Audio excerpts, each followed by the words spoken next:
Hoy, miércoles, ya un día de terminar, vamos a ver spillover, antiguas, actuales y futuras amenazas de pandemia, coinfección, malaria y COVID-19, impacto en la salud de pueblos amerindios de la Amazonía de Bolivia.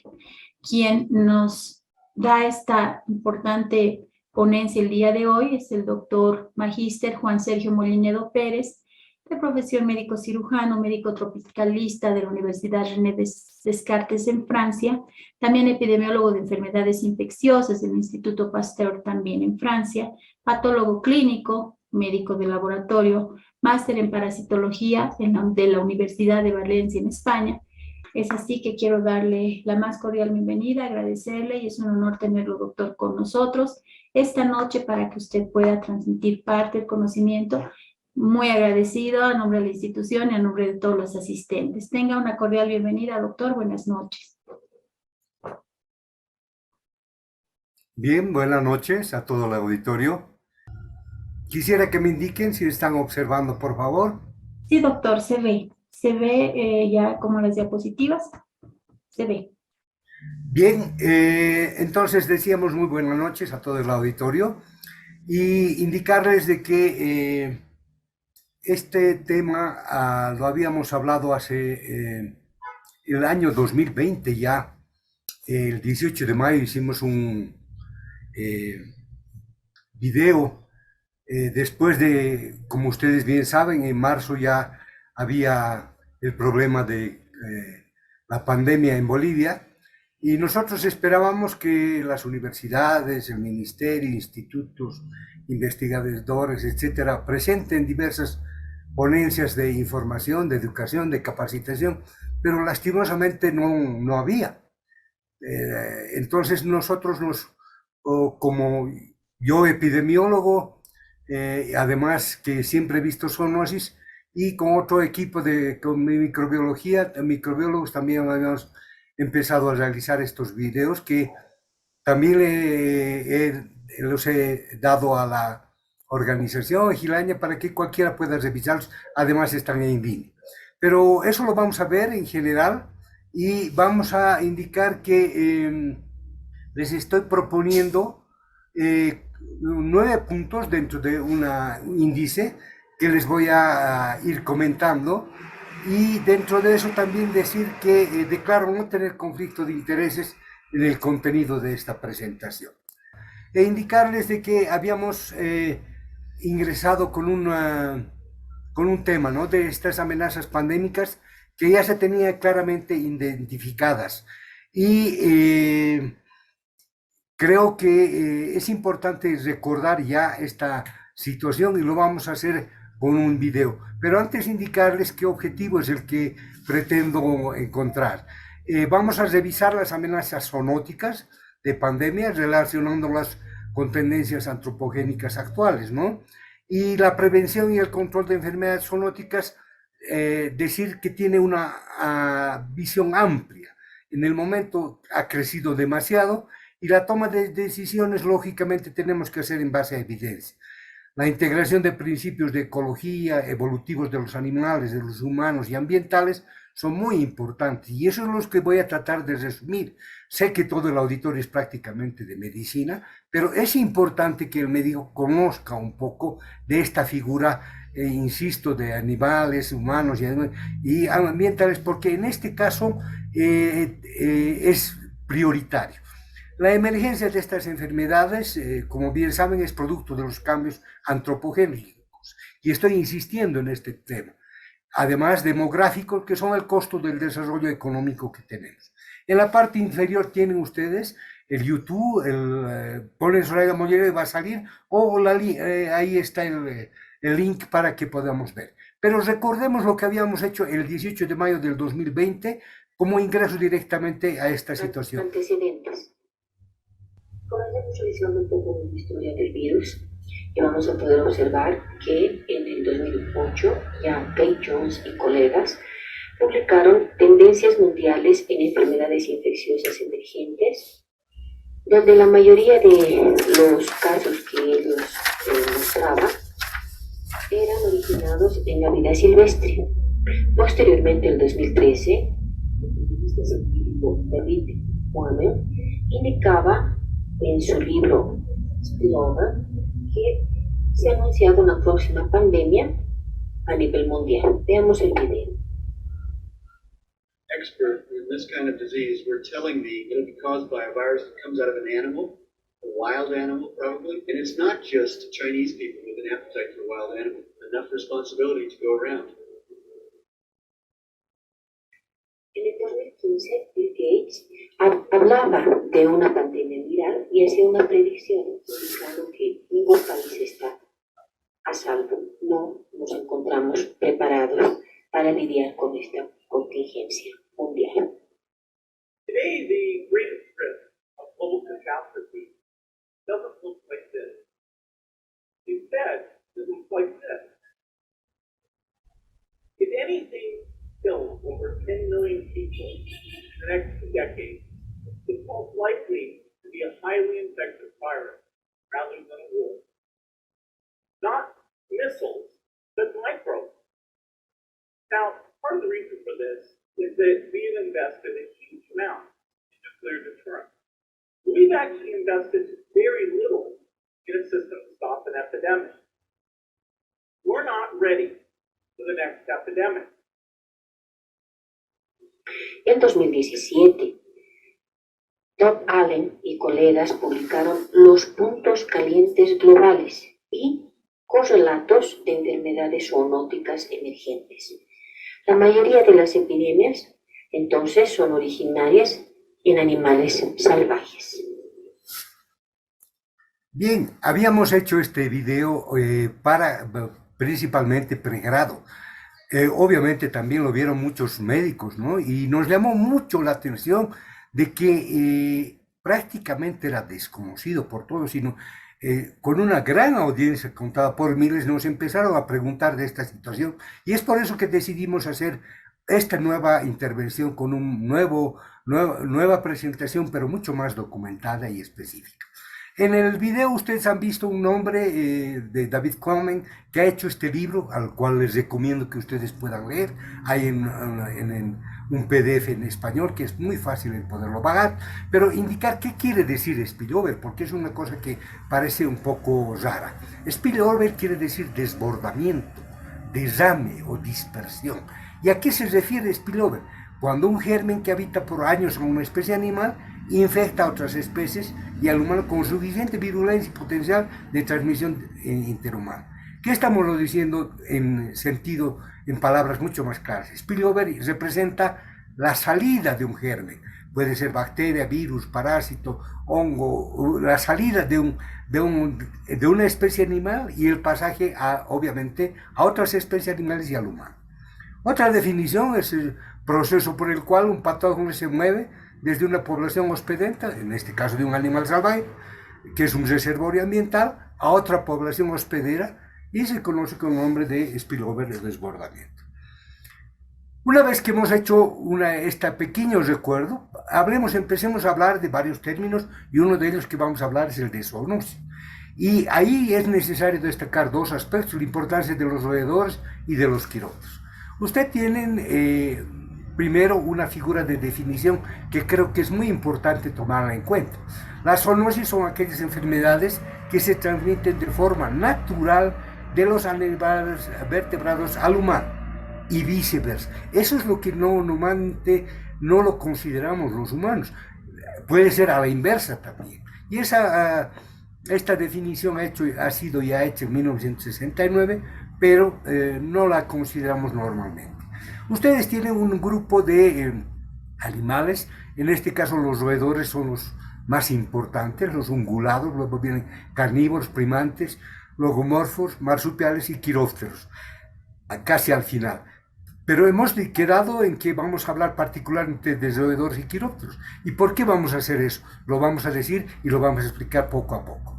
Indicar otros dos términos, recordarles, porque todos ustedes conocen esto, que los reservorios son un sinnúmero de especies que mantienen el agente infeccioso en la naturaleza. Y los vectores son los que participan en la alternancia de los hospederos animales o humanos. Una cosa que la estoy repitiendo ya y que creo que es importante decir, es las epidemias son el resultado de un evento zoonótico de transmisión del animal al humano, ya sea por la propagación clínicamente aparente u oculta a poblaciones humanas vulnerables. Pero, ¿qué más indicar de estas enfermedades zoonóticas? Se les han empezado a poner diversos nombres que vamos a ir viendo también. El 60% de las enfermedades humanas son infecciosas, o sea, humanas infecciosas son zoonóticas. O sea, el número ya creo que es súper importante.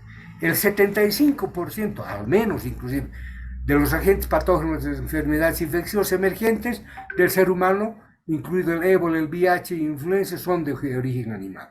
Entonces también estamos hablando de una cosa muy, muy importante. El 80% de los agentes patógenos que pueden utilizarse con fines de bioterrorismo son zoonóticos. Aquellos militares o otra gente que está ocupada en eso, pues se recurre a este tipo de cosas. Y finalmente podemos decir 5 o 9 enfermedades humanas aparecen cada año, 3 de las cuales son de origen animal. Yo creo que esto nos resume perfectamente en qué estamos encuadrándonos directamente o qué es lo que vamos a revisar. Los colores, o sea, primero lo que les presento es un cuadro de cajas en la cual hay la distribución mundial del número previsto de zoonosis perdidas. Y les decía que van a aparecer varios nombres. Por ejemplo, el término zoonosis perdida, que poco a poco los vamos a ir definiendo y analizando. Lógicamente son por mamíferos. Los colores que ven ustedes, más cálidos, resultan de las áreas que se prevé serán de mayor valor, ¿no? O sea, para descubrir nuevos virus zoonóticos. Por ejemplo, en la canasta A, o en el cuadro A, tenemos todos los mamíferos, y ahí encontramos 584 especies. En la caja B están los carnívoros. Ven ustedes una imagen muy pequeñita que la estamos señalando, con más o menos 55 especies. Los ungulados están en la caja C y ahí existen 70. En D están los quirópteros, vale decir los murciélagos, y ahí hay 157. Notarán que aquí directamente ha subido la centena de número de microbios, ¿no? En E están los primates que tienen 73 y en roedores están 183. Aquí en estas casillas entonces, dos cosas que debemos rescatar. Uno, los quirópteros, 157, y especies que nos amenazan, y en roedores 183. A la misma vez, ¿qué debemos decir? En diagrama de cajas también estamos viendo en A la proporción de virus zoonóticos por órdenes, ¿no? Que están a la izquierda. Y en la derecha, el total o la riqueza viral total, si quieren, por especie o por orden. Aquí también debemos ver, nos vamos a enfrascar directamente a la parte media, a los quirópteros, vale decir los murciélagos, y los roedores, que son los que más tienen directamente. Y en su caso, en gris claro, las pelotitas o los puntos gris claro, son 721 mamíferos, representan 721 mamíferos silvestres, y los puntos rojos oscuros son 32 mamíferos domésticos. Aquí parece que estuviéramos hablando un poquito en chino, ¿no? Para un médico en especial, obviamente empieza a conflictuarse, pero vamos a empezar a aclarar estas figuras que estamos hablando. Habíamos dicho que roedores y quirópteros, y desde ese punto de vista debemos decir que los quirópteros, los murciélagos, tienen un mayor número de especies entre los dos, comparativamente, pero tienen una menor población, vale decir, la segunda población comparativamente, insisto. Cuando hablamos de los roedores, hay un menor número de especies, pero hay una mayor población, y es la primera población de mamíferos directamente. ¿Qué más podemos, ¿qué más podemos decir? Los quirópteros, voy a decir indistintamente murciélagos o quirópteros para que se me entienda mejor. Los murciélagos pueden transmitir diversos virus, por ejemplo, como tienen coronavirus, filovirus, lisavirus, paramyxovirus, flavivirus, etcétera, ¿no? Entonces, además, bacterias, Pasteurella, Salmonella, Escherichia, Yersinia, Leptospira, Borrelia, etcétera. En hematozoarios, por ejemplo, el Trypanosoma libostromei o la Babesia, en los hongos Histoplasma capsulatum, en lectoparásitos, por ejemplo, las garrapatas. Entonces, hay una figura particular de estos animales, de estos mamíferos, ¿no? ¿Y cómo lo transmiten los quirópteros? Por la producción de aerosoles, vale decir, de orina y de heces, o la contaminación e inoculación de frutas durante su alimentación. Y eso es lo que nosotros vamos a ver en los hábitos cabalmente de estos quirópteros cuando empecemos a analizar algunas amenazas que han surgido anteriormente. Tal vez muchos de ustedes deben querer ya eliminar a los quirópteros o a los murciélagos. Ha habido reacciones de ese tipo en México, por ejemplo, y en otros países. Pero debemos de rescatar que estos mamíferos hacen un control enorme de insectos, además tienen la función de polinizadores y de dispersión de semillas. Entonces están inmersos en todo el ciclo de toda la vida humana directamente. ¿Qué decir? Dos palabras de quirópteros en Bolivia. Ustedes ven el mapa donde existen el mayor número de quirópteros y ha habido cursos inclusive de ecología en los cuales tenemos que hacer alianzas con los biólogos porque es muy importante el trabajar en este sentido. No hay Superman, hay equipos y los equipos tienen que ser con multiplicidad de gente, ¿no? O de especialistas. 138 especies descritas de quirópteros, en el área tropical se encuentran 86 especies, 9 especies frugívoras en yungas y 16 especies frugívoras en carrasco. ¿Por qué las ponemos punto de atención en frugívoras? Porque las especies frugívoras son las que transmiten, por ejemplo, el ébola y varias otras. Entonces vamos a ver esas circunstancias. A la izquierda ustedes ven murciélagos hematólogos en Bolivia, pero no vamos a hablar gran cosa de esto. Lo que sí podemos recalcar en roedores, decimos que era la primera en lo que se refiere a frecuencia. Por ejemplo, señalar como ejemplo que hay 148 especies de roedores para la transmisión de un virus, de hantavirus. Entonces, creo que esta imagen refleja la importancia que debemos tener. Vayamos avanzando y en ese sentido debemos conocer otro tema. Obviamente, pienso que la mayoría de ustedes lo conocen, es el One Health, que hace años ya estamos trabajando sobre eso. ¿Qué quiere decir? Que hay una sola salud. El 70-80% de las enfermedades emergentes son reemergentes, son de origen zoonótico, ya lo habíamos dicho, y la salud de las personas está relacionada con la salud de los animales y de nuestro ambiente compartido. Cada vez esto está tomando más importancia y es necesario que lo considere. Vamos a pasar al tercer punto, que orígenes de las enfermedades infecciosas. Y cuando hablamos de esto, ¿qué es lo que debemos señalar? Que entre 200.000 años a 15.000 años antes de Cristo, la especie humana se extendió por todo el planeta, seguida de una procesión directamente de parásitos, virus y bacterias que los seguían. Ustedes tienen en la parte superior esta figura, ¿no?, esquematizada, y también con las flechas, pero el poder detallar cada uno de ellos no amerita dentro de esta sesión que tenemos, porque nos interesan mucho otras cosas más que nosotros desde el punto de vista de salud vamos a darles. ¿Qué más debemos decir? Cuando los humanos eran cazadores, recolectores y estaban en constante movimiento, era difícil, por ejemplo, para un mosquito el adaptarse a este anfitrión nómada, ¿no? Pero eso cambió el momento que se vuelve agricultor. Entonces, si hablamos de contacto, por ejemplo, con animales salvajes era esporádico, con animales domésticos sí era más cercano y más frecuente. Con cantidad de animales era escasa, mientras que el momento que se vuelve agricultor era más abundante. Entonces, estamos justificando o documentando, si quieren, los orígenes de las principales enfermedades infecciosas en los humanos. ¿Y qué podemos decir? En este caso, Morand, un francés, indica, ¿no?, que las enfermedades transmitidas por animales, la agricultura, la domesticación de mamíferos, ha aumentado la densidad poblacional actuando como un acelerador. Y aquí los ejemplos son claros. Imaginémonos que el humano vivía con 100 gérmenes.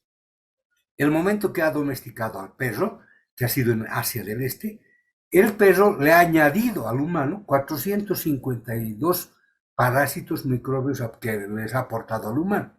Y así sucesivamente tienen en el listado el gato, la oveja, la cabra, el puerco y el bovino, por ejemplo. El bovino que hace 9000 años antes de Cristo, ha sido domesticado en Asia, del sudeste, en China, en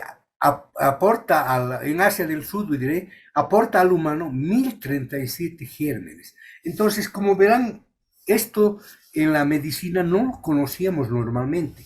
Y este nombre de Moran y Diamond creo que son importantes aquellos que quieran revisar un poco más y conocer al respecto. Siempre en la parte inferior derecha estamos compartiendo las referencias correspondientes para que cualquier persona interesada pueda ingresar directamente y ampliar sus conocimientos. Entonces, ya repartiéndonos un poquito más a la actualidad, ¿qué podemos decir? Que las zonas virales emergentes, potencialmente pandémicas, han aparecido y en Bolivia ha habido ya en 1961 la fiebre hemorrágica boliviana con el virus machupo. Y podemos decir otras, ¿no? La fiebre hemorrágica de Marburg, el ébola, el HBC, el hantavirus, el Hendra, el Nipah, el SARS-CoV de China, el MERS. Y todavía en este listado, en esta imagen, faltan algunas, como la gripe aviar, el Zika, la gripe porcina y varios otros. Ustedes ven en el círculo amarillo con letras rojas que la letalidad. Y la letalidad es la más importante en la de Marburg, de 80, y la otra de Nipah, el virus Nipah, de 77. ¿Qué más decir? Decía que han aparecido varios otros nombres, o cada autor crea uno. Por ejemplo, en la Universidad de Edimburgo dicen enfermedades infecciosas emergentes. Nosotros vamos a entender como tal a todo lo que estamos hablando.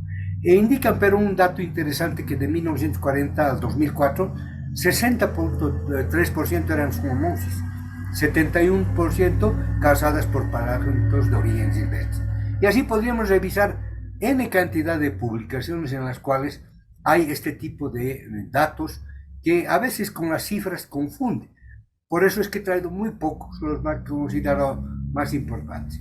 Y entre 1940 al 2004 aparecen 335 enfermedades infecciosas, de las cuales, de estas 335, 54% eran bacterianas o por riqueches, el 10% por protozoarios, 6% por hongos, 3% por helmintos, y entre enfermedades transmitidas por vectores, 22%. Entonces creo que cada vez estamos conformando o construyendo un poco más una idea o un criterio a propósito de spillover, antiguas, actuales y futuras amenazas pandémicas. Vamos a hablar ahora sobre la COVID-19 y que nos despierta. Habían 7 coronavirus, o hay 7 coronavirus que infectan al humano. Y en su caso, lo que nosotros conocimos era antiguamente las 4 que producen una signo-sintomatología similar a los catarros estacionarios. Y solamente 3 habían, como ustedes bien ya conocen, 3 producen infección importante en el humano. Y estas son las que están en las letras rojas en la parte inferior: SARS-CoV-2, MERS y SARS-CoV-1, MERS y SARS-CoV-2. Recordar un poco estas, porque creo que es importante que tomemos en cuenta. El SARS comenzó el 2002 en China y aparecieron o enfermaron, diré, 8.096 casos, algo más de 770 muertos, y afectó a 32 países. La letalidad era del 10% y la transmisión era del murciélago a la civeta y al humano. En el Medio Oriente, en el 2012 apareció el MERS, que en su caso tenía una letalidad de 35%, enfermando 2.494 casos, con 858 muertos y en 27 países. Aquí es importante decir la civeta. ¿Qué pasaba en el anterior, en el SARS? La civeta era porque el humano se alimentaba de tal. Y en el MERS era por el consumo de carne, pero también por leche cruda de camellos. La transmisión de murciélagos ha sido comprobada en todos los virus que ustedes ven a la izquierda, y la enfermedad que produce en el humano. Referirnos uno por uno obviamente no vale la pena, la transmisión sí, y las referencias también están en la parte derecha. Vamos adelantándonos y hablemos de 40 años del SIDA. ¿Qué podemos decir a este respecto?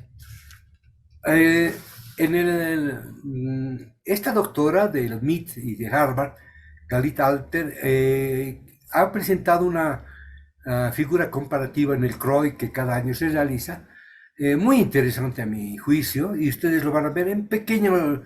He tomado muy pocas diapositivas directamente, pero sí nos da una imagen de lo que ustedes tienen que digerir. No se los puedo mascar todo, ustedes obviamente como profesionales ya tienen que digerir toda esta información en base a sus conocimientos que tienen. Y comparativamente decíamos está el HIV y el SARS-CoV-2. El HIV 75 millones, el SARS 415, ahora son más obviamente, 35 millones de muertes. En ese entonces, el año pasado, 6 millones casi de muertos. La mortalidad en el HIV era el 95% cuando no había tratamiento, y la mortalidad en el SARS-CoV-2 aproximadamente 1-2%.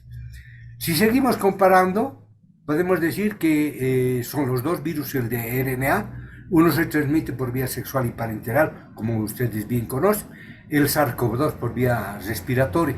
Uno se integra y el otro no se integra. Además, la cinética de la enfermedad es de años en lo que se refiere al HIV y de días en lo que se refiere al SARS-CoV-2. Entonces, si bien tienen cosas muy comunes, también tienen discrepancias.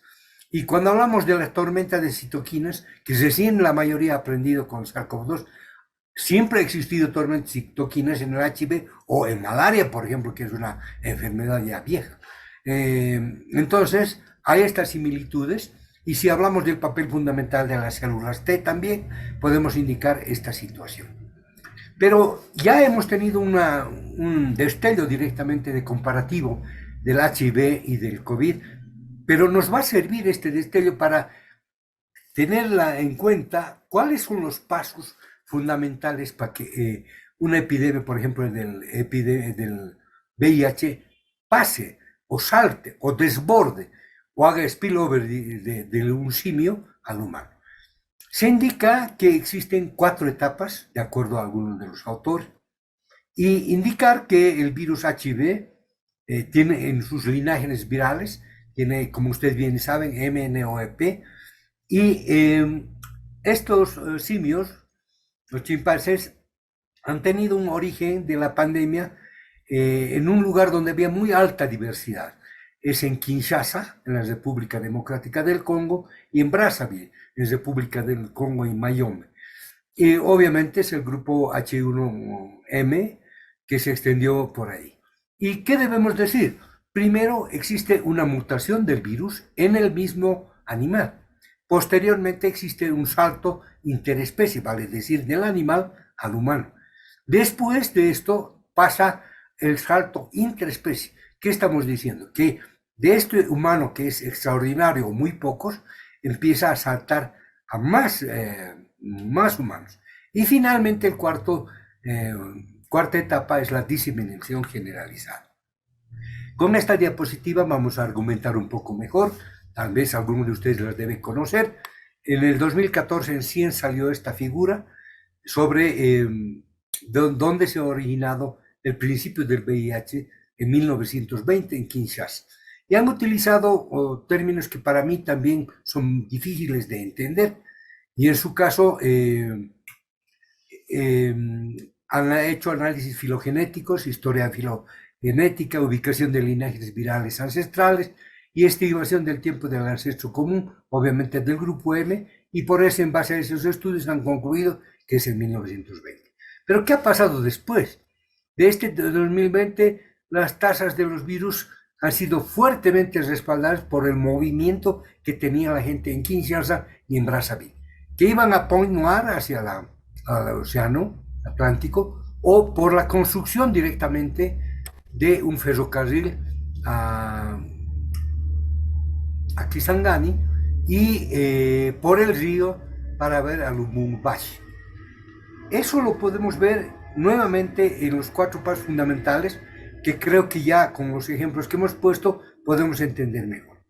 Y resumiendo, podemos decir, uno, la mutación en el chimpancé antes de 1920, dos, el salto interespecie del chimpancé al humano en 1920, específicamente el río Sanga en Camerún, y de ahí esta persona, en el cual ha ido a este spillover o este desbordamiento del salto interespecie, migra a Kinshasa, y probablemente allí infectan unas docenas de personas, indican, y que el virus cada vez se va adaptando mejor. No es de un día para otro lo que ocurre, ni por obra y gracia del Espíritu Santo, no hay tal. Es un proceso y estamos hablando de procesos biológicos directos.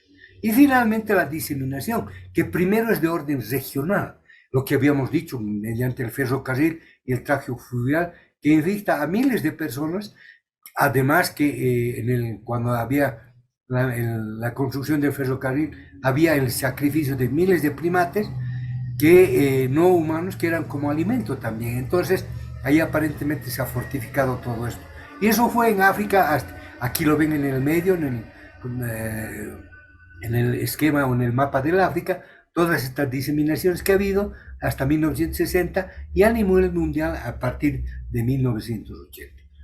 ¿Qué más podemos decir? Según otros autores, existen 5 etapas intermedias a través de las cuales un patógeno que infecta exclusivamente a los animales puede transformarse en un patógeno que infecta exclusivamente a los humanos. Y vamos a partir de la etapa 1, que está en la parte baja, con ejemplos como la rabia, el ébola, el dengue, etc. Y vamos a decir que en la etapa 1 de la gente solo afecta a los animales. Por ejemplo, Plasmodium spp específicos de los animales, ¿no? De cada especie. En el estadio 2 se transmite del animal al humano o a otro animal.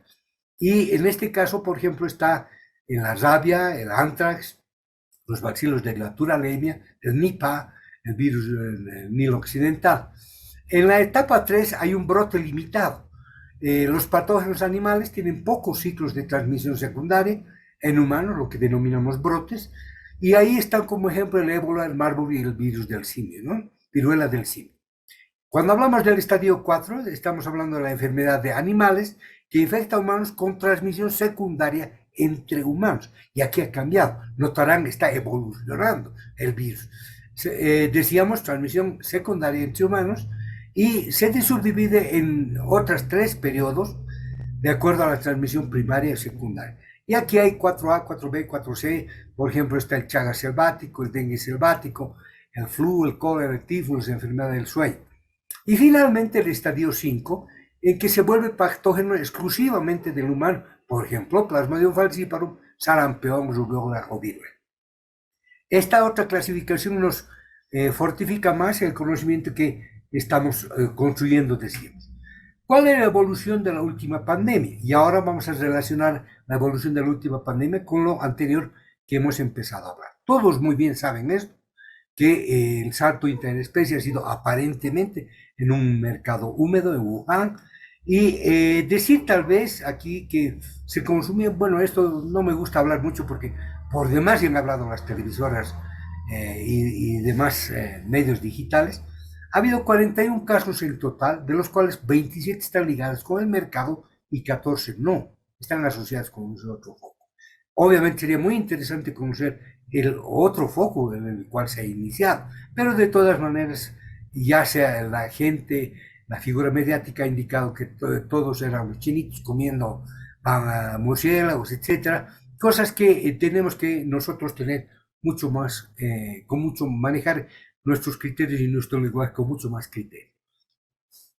En la hipótesis sobre el origen, y ustedes también lo conocen esto, de principio se decía sí, no, y querían indicar. Alcami realizó esto, es de la del Instituto Carlos III de España, Pepe Alcami, y en su caso él indicaba, construyó esto, de que el murciélago, el coronavirus del murciélago pasaba sobre un mamífero, en este caso el pangolín, y después al humano. Después negaron, pero al final, ¿por qué negaron? Porque en China examinaron los pangolines que existían, no encontraron virus. hasta que apareció en Nature esta otra publicación que los pangolines de Malasia sí tenían una semejanza con los coronavirus que se había encontrado en los murciélagos. Todavía esto queda mucho por documentar y creo que hay ya muchos otros que no he podido revisar. Pero ya creo que ya se está solidificando ese concepto. ¿Qué indicar también? Que China detecta su primera muerte del COVID, pero ocultó a la población la gravedad de la pandemia. Y como ha ocurrido en diferentes lugares, ha habido la ignición epidémica. ¿Qué estamos diciendo ignición epidémica? Cuando yo les diga aquí, por ejemplo, marcha, huelga, bloqueo, se van a dar cuenta inmediatamente a qué me estoy refiriendo con ignición epidémica. Son causas sociales, comerciales, religiosas o políticas. Y lógicamente en China hubo esas cosas de principio. Una de las primeras cosas fue el año lunar chino, que por hábito de ellos, todos volvían al lugar de origen a pasar con su familia. Y son millones, ¿no? Millones y millones. Entonces, esa era una figura de difusión más bien que no se ha difundido a toda China, sino han estado solamente en un estado. La otra figura es el alcalde, el 19 de enero, y indicó, como todo buen político, dice, aquí no pasa nada, y hizo una comida colectiva con 20.000 personas. También en Wuhan, obviamente, causó eso una serie de problemas. Y finalmente, los viajes, que creo que ya allí comparativamente podemos empezar a hablar de nuestro país. Las personas que vinieron de Italia, la señora, como ustedes bien deben conocer, dijo, quiero vivir, sabía que estaba enferma, dijo, quiero morirme en mi tierra. Y cuando llegó a La Paz, perdón, a Bolivia, pasó por 3 departamentos, contaminando a toda su familia, ¿no? En departamento por departamento. Y no solamente eso, cuando empezó la pandemia, la gente estaban cerradas ya las fronteras, la gente de Oruro, por ejemplo, la ciudad de Oruro tuvo un cierre bastante fuerte, importante, pero de igual forma, por vía terrestre, caminando, los orureños volvieron, como se indica en esta cosa, quiero morir en mi tierra o con mis familiares. Deben tomar eso obviamente con pinzas e interpretar con mucho cuidado esta situación. Una otra figura es el tráfico aéreo comercial. Cuando vi esto, yo no creía directamente, pero es el tráfico aéreo de 200.000 aviones al aire que se tiene en el mundo directamente. Y obviamente una persona que está en un X lugar, después al día siguiente puede estar en otro completamente diferente. Pero hablemos de cómo reaccionaron los países, porque en base a esto deberíamos analizar desde el punto de vista médico y aprender algunas cosas tal vez o refutar algunas otras. El primer círculo entonces, cuando hablamos de la pandemia, estamos hablando de China, con que ha habido un confinamiento estricto y un cierre del país y medidas de protección. Eso es lo que en la mayoría de las televisoras y de la información internacional indica, ¿no? Y con eso hubieron 83.000 casos, estamos hablando de ese año, del 2020, 4.600 muertos. China, como ustedes saben, tiene más de 1.402 millones, hay una superficie de 9 millones y 9 millones y medio casi de kilómetros cuadrados, 23 provincias, y Hubei tenía una población de 11 millones, ¿no? Sí, una población de 11 millones. Pero las medidas de prevención no eran las que solamente las señalábamos en la parte superior. Había confinamientos y el cierre del país, pero habían otras. Llevar mascarillas fuera de casa, por ejemplo, lavarse las manos, quedarse más en la casa, ir menos a las tiendas, viajar menos, evitar transporte público. Aquí yo les decía, comparativamente en algún video anterior, nuestros minibuses, en La Paz por lo menos y en el Alto, todas las ventanillas están cerradas. ¿Por qué? Porque hace frío, pero era un lugar excelente de contaminación.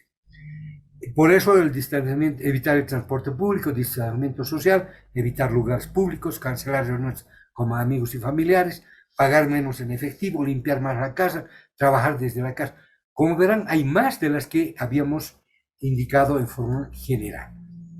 Otro segundo círculo se relacionó con otros países de Asia y Oceanía, y en este caso Asia, Corea del Sur, Vietnam, que hicieron una detección precoz, no confinamiento. Corea del Sur, por ejemplo, utilizó mucho los medios digitales, el marketing digital, el marketing social, las TICs, y con ello tuvieron muy buenos resultados. Y el momento del control de los contactos era un seguimiento riguroso, y sus muertos eran muy leves, ¿no?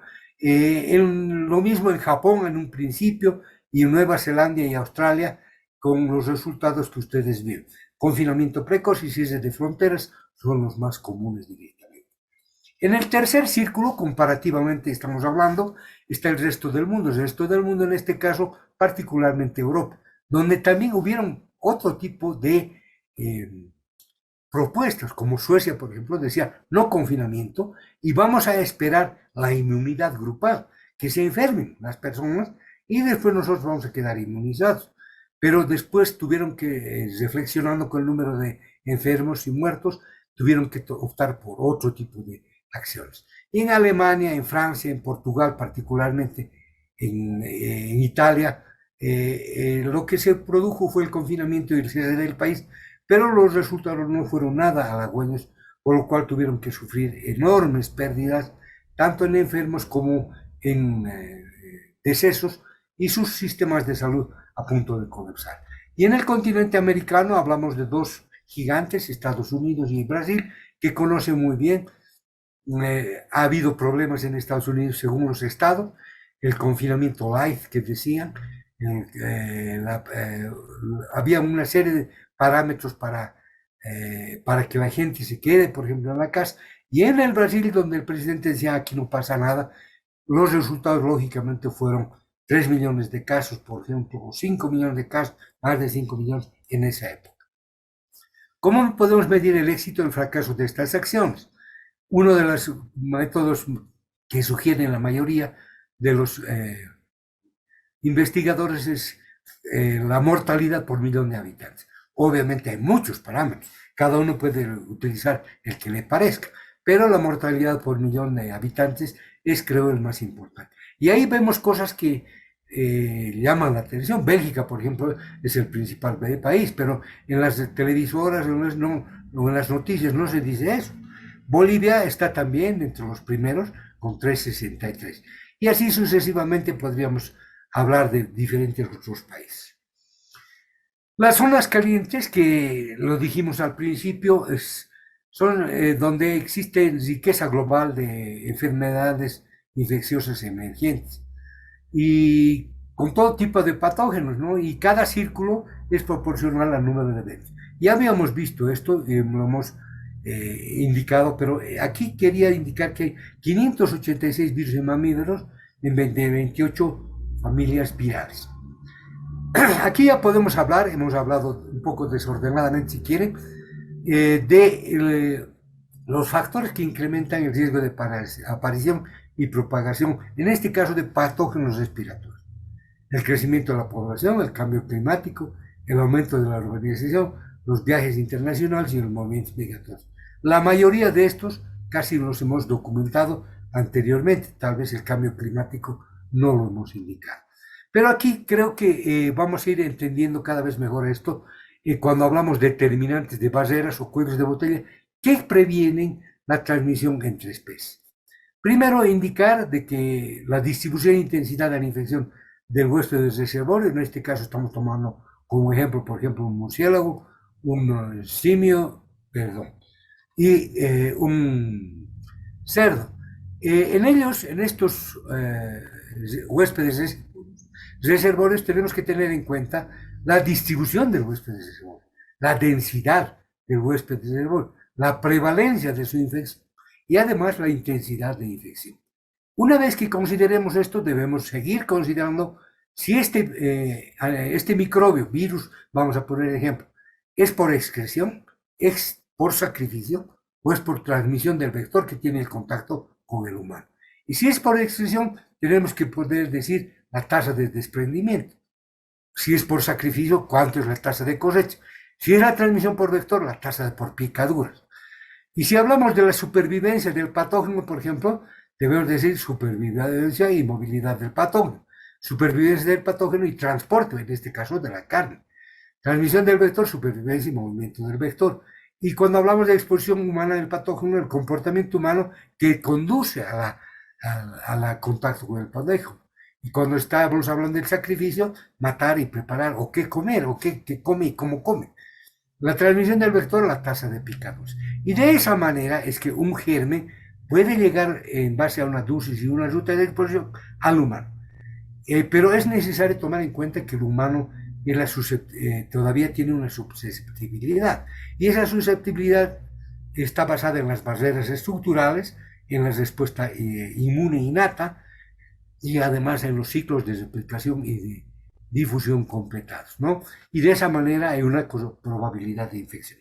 Recuerden todos estos detalles que les estamos dejando y particularmente los que están a la izquierda, porque después vamos a ver, cuando hablemos de RO, por ejemplo, vamos a referirnos a esto. Las barreras y cuellos de botella, entonces, para comprender mejor que permiten o limiten el flujo de patógenos de una especie, se debería hacer de cada uno. Y aquí cabalmente han hecho el autor Olival y colaboradores del virus de la rabia, de leptospira, de Escherichia coli, de toxoplasma y del virus del ébola. La distribución del reservorio, como verán, de la rabia es enorme, comparativamente del ébola es pequeña, aunque todavía se necesita investigar más. La densidad del reservorio es enorme, aquí también pequeña, pero se necesita investigar más. La prevalencia patógena es pequeña en ambos. La intensidad de infección es pequeña, pero mucho más en ébola. La liberación de los patógenos es igual, pequeña, pero también más pequeña en el ébola. La supervivencia y la diseminación de los patógenos en la igual forma casi es. Pero si tomamos otro, por ejemplo, la leptospira o la Escherichia coli, en este caso es muy amplia. La exposición humana al virus de la rabia es pequeña y en el virus del ébola también, pero las barreras intrahuésped son amplias en la mayoría de los casos. Otros saltos de especie. Vamos a hablar de otros saltos de especie y uno que les traigo a colación que me llamó la atención es la transmisión atípica, que no está ocurriendo solamente en animales, sino es una transmisión atípica de un virus patógeno de una planta. La planta, en este caso el hospedador y el reservorio, que se ha transmitido a una abeja que es un hospedador nuevo. Obviamente no entiendo mucho al respecto, pero sí lo he traído a colación para que cualquier persona que quiera ampliar este figura. Pero vayamos a una cosa que... En este video francés que les presento ahora, lo que vamos a ver es el salto de las especies de algunos virus, en este caso el virus Nipah.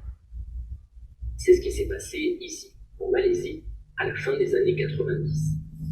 En gros, on coupe une partie de la forêt et on y installe à la place de grandes fermes à cochons. Sauf que dans cette région, on trouve une chauve-souris qui est porteuse d'un virus appelé Nipah. Cette chauve-souris, elle se nourrit de fruits. Et les cochons qu'on a amenés sur place se mettent eux aussi à manger des restes de fruits tombés par terre, mais dans lesquels on trouve encore de la salive ou des excréments de chauve-souris. Les porcs sont contaminés et ils infectent à leur tour les éleveurs. On dénombre rapidement plus d'une centaine de morts. Et il faut abattre en urgence 1 million de cochons pour stopper la propagation de la maladie. Le relais, c'est donc le cochon qui a permis au virus d'atteindre des humains.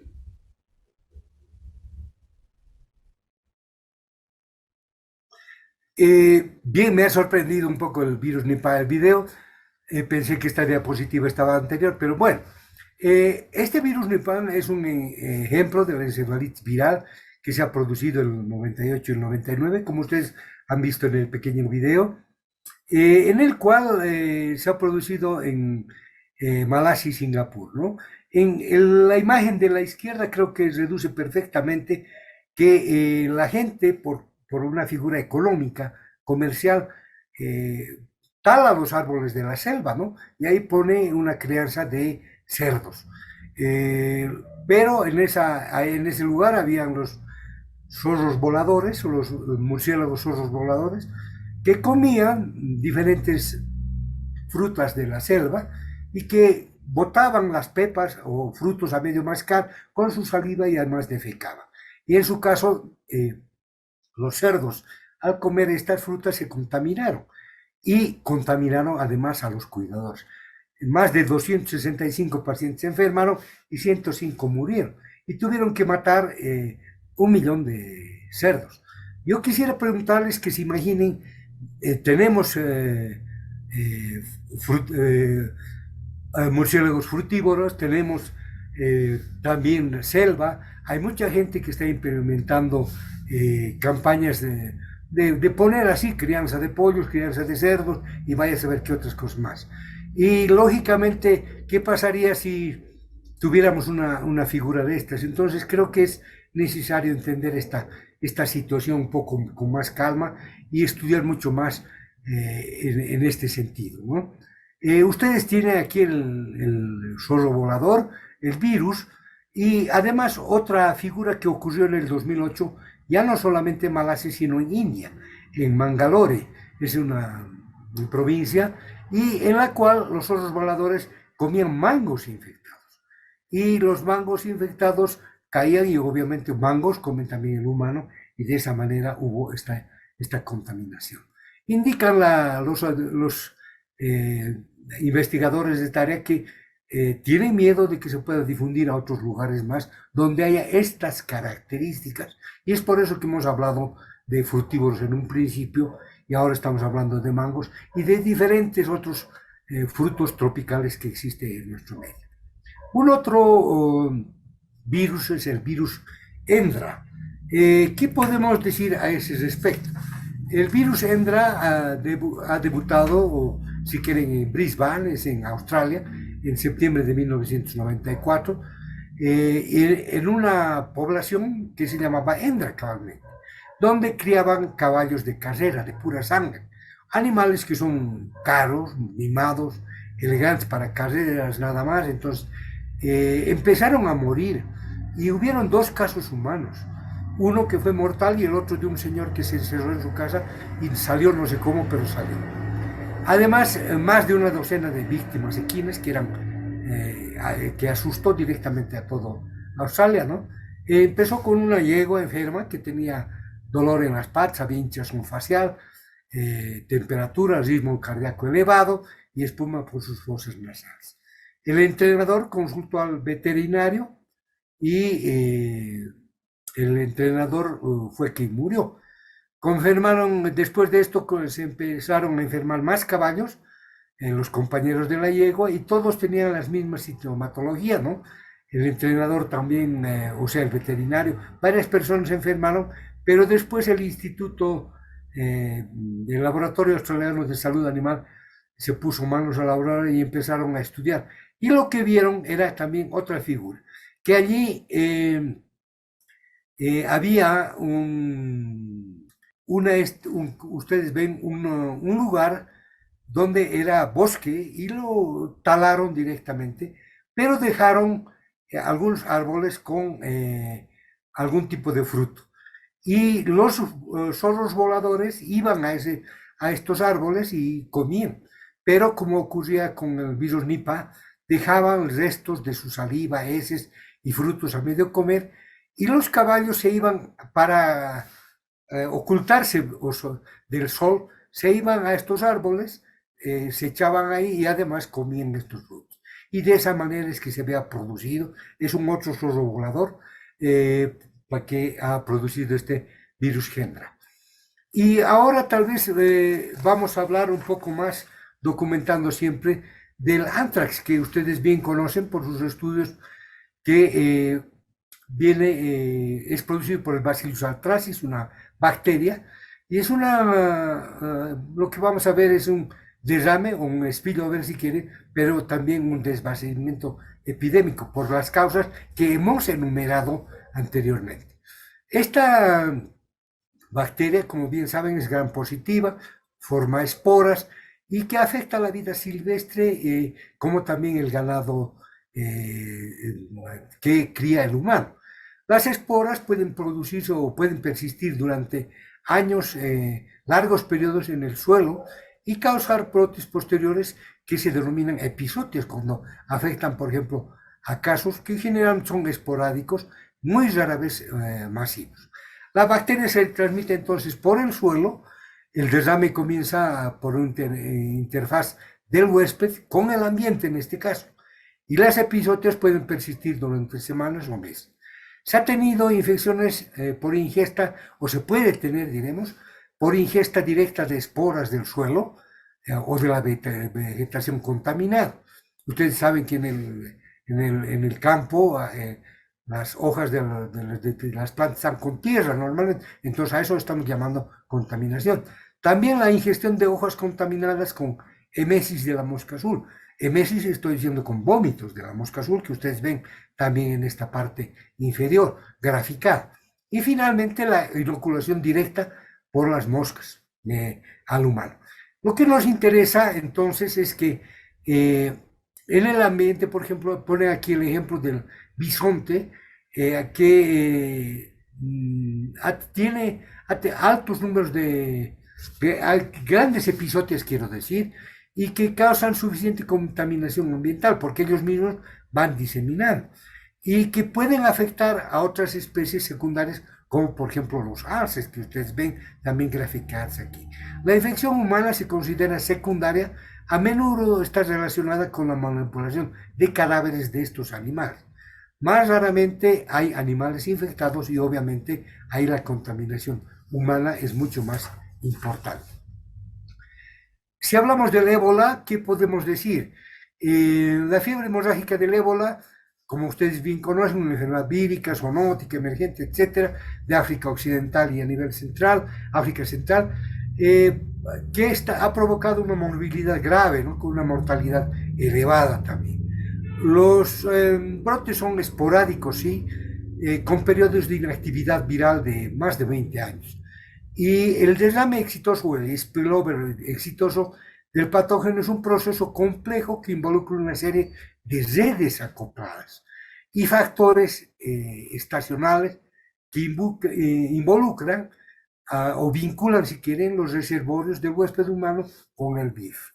La transmisión a humanos resulta del contacto directo con especies de vida silvestre infectadas, a través del manejo, por ejemplo, o el consumo de la carne de animales silvestres, o la ingestión de fruta contaminada con saliva del murciélago infectado por ébola, ¿no?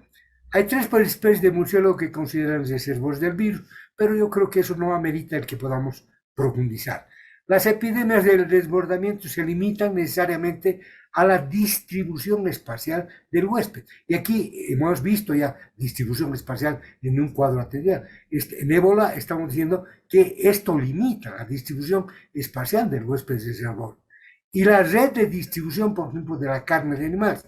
El humano, ¿van a comer todo un pueblo? No, un grupo de personas, las que se ingresen a la selva, por ejemplo. Entonces, ellas van a ser las que están infectadas. La transmisión sostenida en humanos resulta del contacto cercano con la sangre, ya una vez que se instala en una población con secreciones y tejidos de individuos infectados. Pero eso es un otro pasaje ya. El desabastecimiento generalmente, o sea, el que se acabe de esto, generalmente resulta como la consecuencia de las intervenciones de control de los brotes, ¿no? Más que de la biología del parásito, o del patógeno. ¿Qué más indicar? Ustedes están viendo en esta parte lo que les había anunciado anteriormente, los escenarios de propagación del ébola. Y ustedes tienen en A el desbordamiento, ha producido el spillover o el desbordamiento, que es limitado. Y la mayor parte de la transmisión ocurre en el componente del hospedador. O sea, este es el hospedador y este puede ser su familia o sus compañeros de trabajo. Este se llama hospedador focal epidémico. Y la adaptación es suficiente, permite que el RO sea mayor a 1, ¿no? Y cuando es menor a 1, en el caso del B, solo hay una epidemia de desbordamiento pequeña. O sea, los que, en este caso, por ejemplo, ponemos un ejemplo, los que han consumido la carne de este gorila, ellos son los que se enferman. La adaptación del germen y tipos están ustedes también graficadas, pero creo que aquí es donde se entiende mucho mejor. Ejemplifiquemos de otro virus y que cuando yo lo conocí esto me llamó mucho la atención, por eso lo traigo a colación. Y este gráfico, esta imagen, es de Bartolomé de las Casas de 1598 y refleja en la imagen muchas cosas.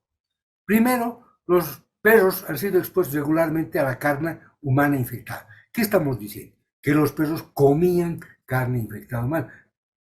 ¿Quiénes les hacían comer? Los españoles y los portugueses, que son los colonizadores. Esta carne infectada, ustedes ven en el gráfico, posiblemente tienen pequeñas manchas, está contaminada con Human Measles Virus, o el virus del sarampión.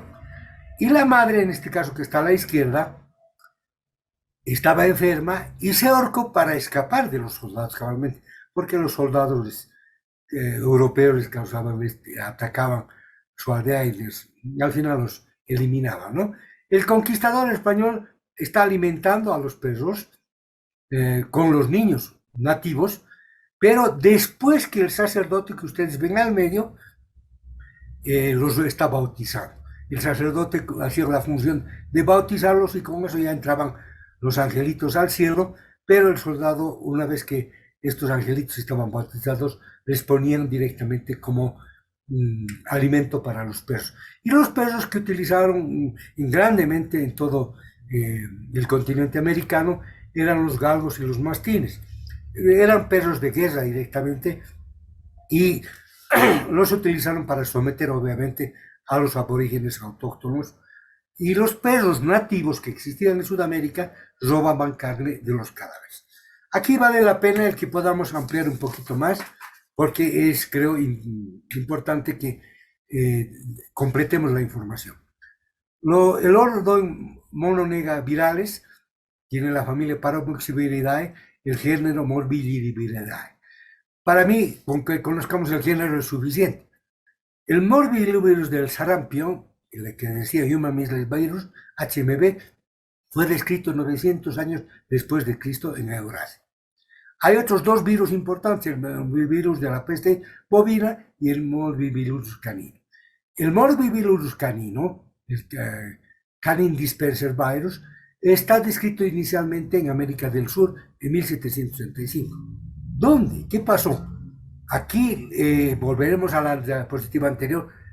Aquí es donde se ha producido el desbordamiento.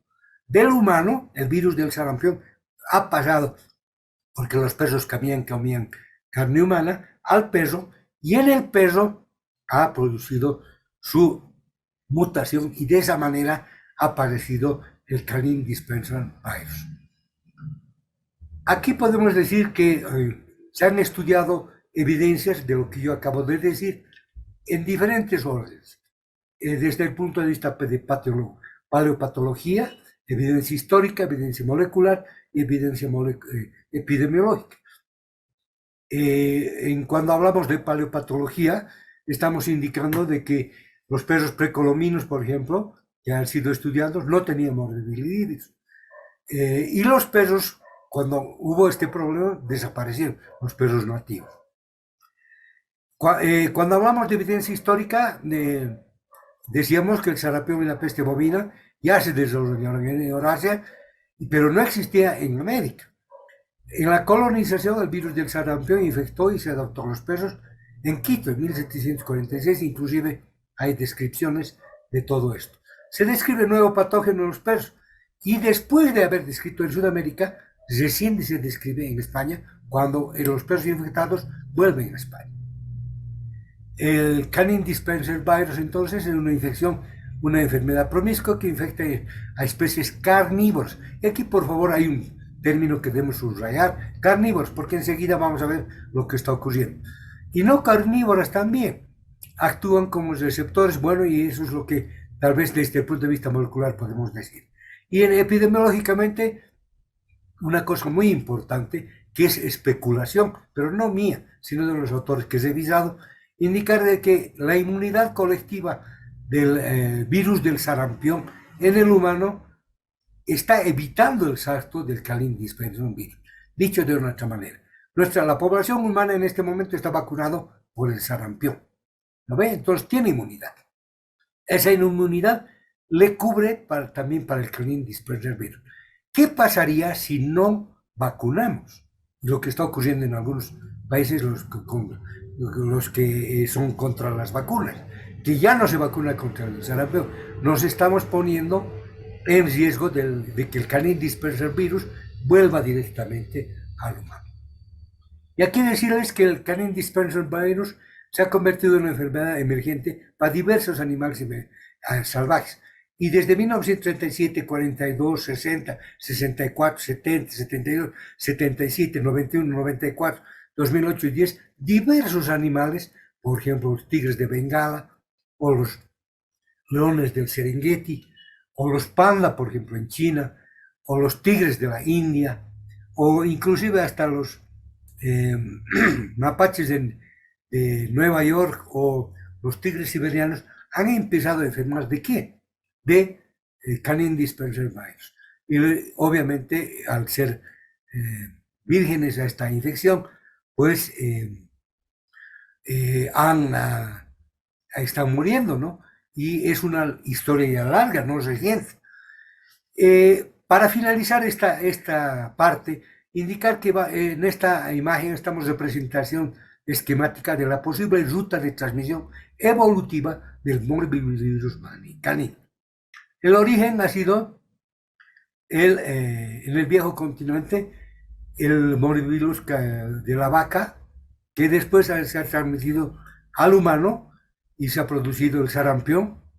En Sudamérica, cuando han venido los colonizadores, el sarampión ha sido difundido a los humanos y al dar alimento al perro con los niños o con los niños muertos, han hecho que se disemine y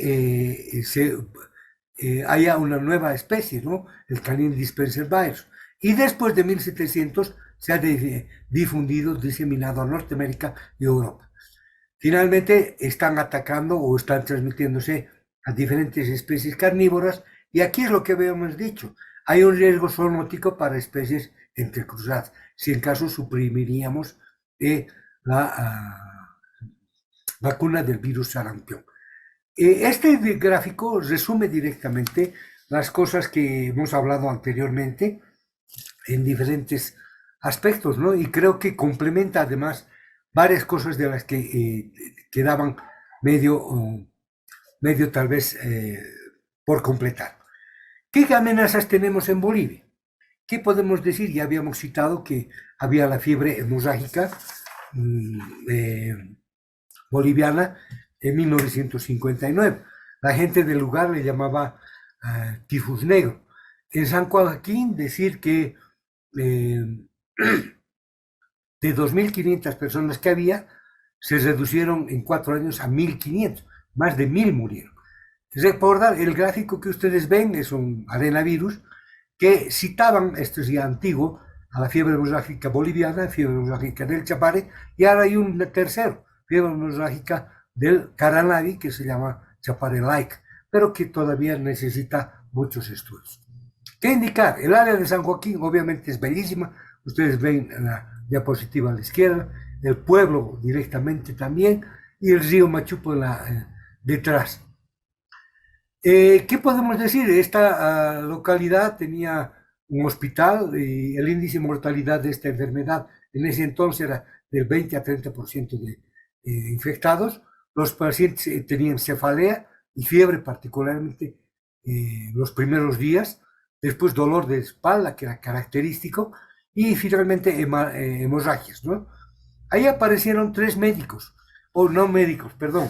Mary Kunz era ecólogo, Carl Johnson era virólogo y Ronald Mackenzie epidemiólogo. Ustedes tienen a 2 de ellos en la foto y a una persona más que era muy importante, Ros Navarro, que era la enfermera del Cuerpo de Paz. Ellos vinieron a colaborar directamente qué pasaba y a ver qué ocurría, pero ninguno de ellos sabía español, así es que la enfermera es la que directamente tuvo que traducir todo con la población.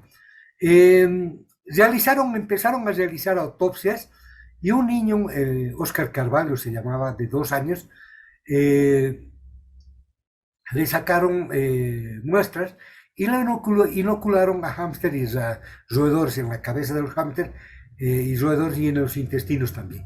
Y a las 2 semanas los hámsters empezaron a enfermar. Obviamente esto no fue de principio, después de más o menos un mes.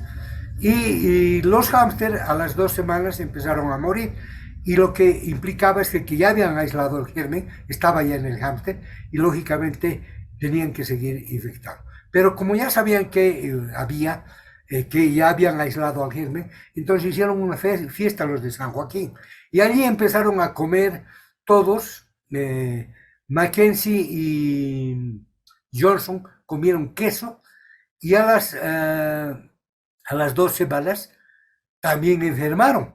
Entonces Mackenzie y Johnson los llevaron directamente a Panamá, donde era un centro, un instituto que tenía la capacidad de tratar enfermos.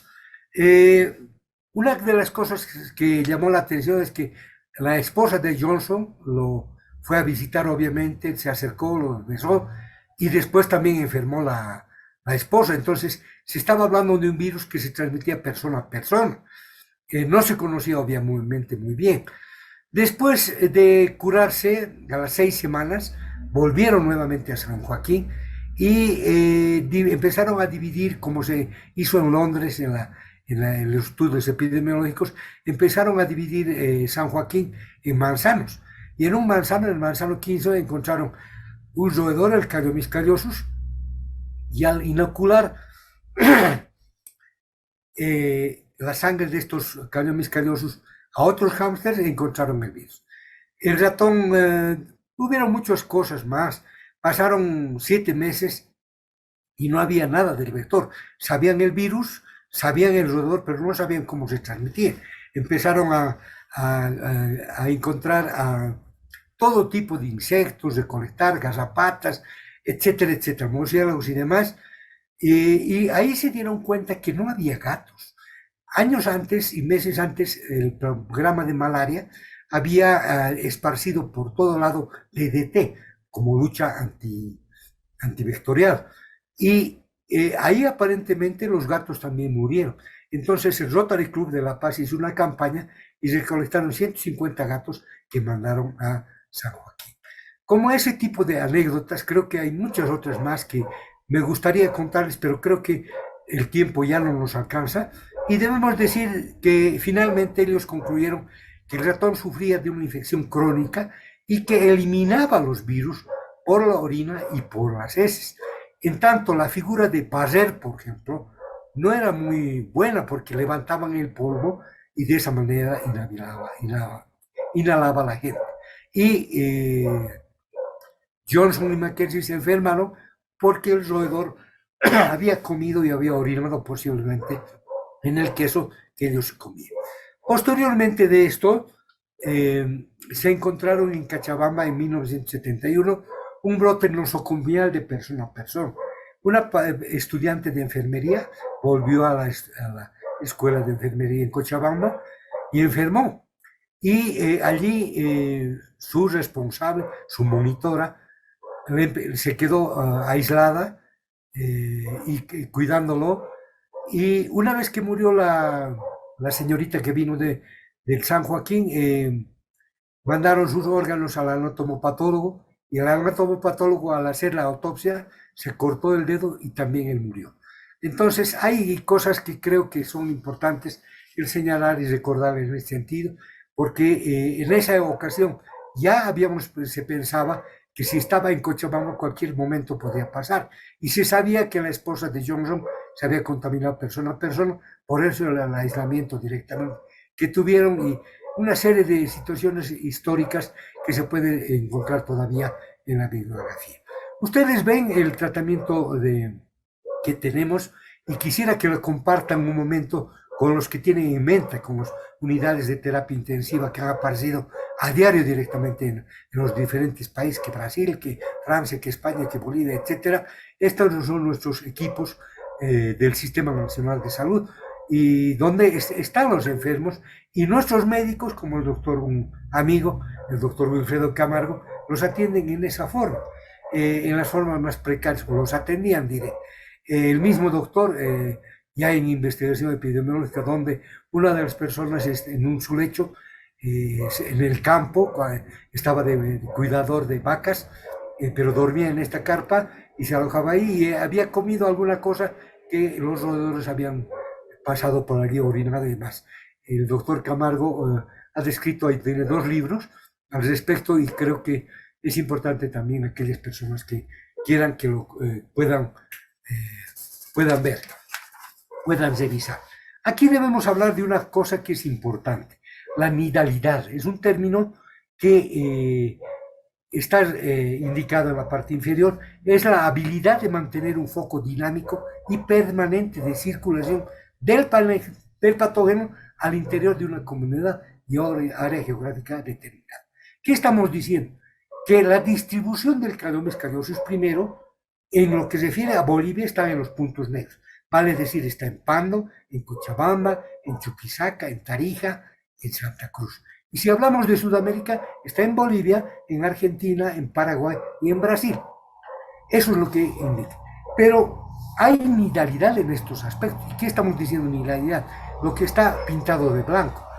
Que solamente el virus se refleja, o quiere decir, se mantiene en un foco dinámico solamente en esta zona. Lo mismo ocurre en otros virus, por ejemplo, Marburg y demás, que se han descrito. Pero esto del Calliomes callosus es relativo. ¿Por qué es relativo? Porque cuando existe una presión sobre el Calliomes callosus, y vamos a ver enseguida cualquier tipo de presión que pueda ser, puede difundirse, y ahí sí estaríamos con serios problemas directamente. La mayoría de las personas que estaban allí, que enfermaron y adquirieron inmunidad por infección, se los han vuelto los tramperos de roedores, pero lastimosamente quedan muy pocos y no se le ha dado mucha atención. El doctor Camargo quería hacer un instituto allí de virológico, cabalmente con esto, los brasileños decirles que tienen temor cabalmente a esta, porque querían hacer un puente aquí, ya lo tenían listo, pero no lo han realizado cabalmente por estas circunstancias de esta enfermedad. Pero pasemos a hablar de la nidalidad, y existe un trabajo de un boliviano, Jorge Salazar, que lo describe perfectamente. Y aquí nuevamente la descripción que ya le hemos citado. Y estas son las áreas cabalmente donde San Joaquín y se transmite el virus machupo. Pero hay otro virus que habíamos dicho, la fiebre hemorrágica boliviana, del virus Chapare. Y eso ocurrió en un varón de 22 años de Samusabeti, a 35 kilómetros de Villa Tunari, que tenía fiebre, malestar, bueno, lo clásico directamente de estas virosis, dolor de cabeza. Fue a Villa Tunari, le hicieron los exámenes y allí es que encontraron, por la iniciativa de una persona, Delgado, que mandó inmediatamente, se encontró el virus que era diferente directamente en lo que se refiere a clados. Aquí vamos a ver los segmentos S y L. Esto fue el año 2003 y 2004. En la clasificación segmento S y el segmento L se ve al virus machupo, que es lejano directamente del virus Chapare. El machupo es más cercano del Junín de Argentina que el del Chapare. Y en su caso les decía, todo el análisis filogenético de estos segmentos S y L, que pueden revisarlo si desean también. Ahí finalmente podemos hablar de la fiebre hemorrágica boliviana de Caranavi, que le han dado el nombre de Chapare Life porque se parece. Pero para mí ha sido muy difícil el 2019, perdón, el año me olvidaba. Y ha habido 5 contagiados y a mí ha sido muy difícil poder conseguir información más fidedigna al respecto. Y es más, en cualquier otro país cuando ocurre esto existe no una sino varias publicaciones. Lastimosamente en nuestro país no ocurre esa situación. ¿Qué lecciones aprendidas tenemos a este respecto? A partir del 2003 que ya se conocían estas amenazas microbianas para la salud, y vale la pena que podamos repasar este cuadro, porque indica que las amenazas microbiológicas para la salud se pueden ver de adaptación al cambio microbiano, vale decir que están en constante mutación, selección natural y evolución. Además hay una susceptibilidad humana a la infección, el clima, el tiempo, ya lo estamos repitiendo varias veces esto, los ecosistemas cambiantes, la demografía humana, ya hemos hablado de esto, y el comportamiento, como inmensas cantidades de nuestro territorio están deforestando para emprender figuras económicas, el desarrollo económico y uso de la tierra, los reiteramos, la tecnología y la industria, viajes del comercio internacional, desglose de la medida de salud pública, pobreza y desigualdad social, guerra y hambruna, falta de voluntad política, intención de dañar, también puede haber. Y es así que John Hopkins sacó las características de patógenos pandémicos. Y esto también vale la pena, lo he traído para enumerar, porque en virtud de esto ustedes se pueden dar cuenta cuál patógeno va a ser el próximo, porque sabemos que va a haber un próximo. Hay varias características entonces que probablemente sean comunes a patógenos pandémicos. Uno es la transmisibilidad eficiente de persona a persona. La otra es la tasa de letalidad apreciable. La ausencia de un medicamento eficaz o ampliamente disponible. Recuérdese del SARS-CoV-2. Las cosas que estamos hablando es cabalito para ellos. Una población inmunológicamente ingenua. Factores de virulencia que permitan la evasión del sistema inmunitario, lo que estamos con el Omicron y demás. Modos respiratorios de propagación. Habilidad de transmitirse durante los periodos de incubación y ocurrencia de enfermedades leves que aumentan la propagación. Y aquí tal vez en enfermedades, sé que han hablado ya 2 días antes y van a hablar mañana también sobre las enfermedades crónicas que ocurren en todo el mundo, pero más en los países desarrollados. Y en su caso es la diabetes, hipertensión, obesidad, neoplasia, etc. Pero también debemos, y yo había pedido en ese entonces, les decía a muchos colegas de Cochabamba, donde murieron mucha gente, en las calles decía, ¿cuántos de los que han muerto tienen Chagas? Y no me pudieron contestar directamente, y hasta el día de hoy. Y ojalá uno de los que escucha por ahí pueda animarse a hacer alguna investigación de este tipo. Pero tenemos nosotros otro tipo de sindemias. Tenemos enfermedades, si bien tenemos diabetes, hipertensión, etcétera, tenemos otras enfermedades como el Chagas, la malaria, el dengue, y tuberculosis, y otras más que creo que son importantes que consideramos. Y a propósito, en el segundo video les vamos a poder ejemplificar un poco mejor al respecto. ¿Qué más decirles? Entonces, la próxima pandemia, ¿cuál sería si se les pregunta? Yo creo que respondiendo todo este cuadrito, este tipo de oraciones, hay un potencial pandémico enorme en la gripe y la mayoría de los autores indica que va a ser de H5N1, H5N6, H6N1, H7N9 o H10N8, cualquiera de otros, o tal vez otra, pero es necesario que consideremos también lo nuestro, como habíamos dicho anteriormente.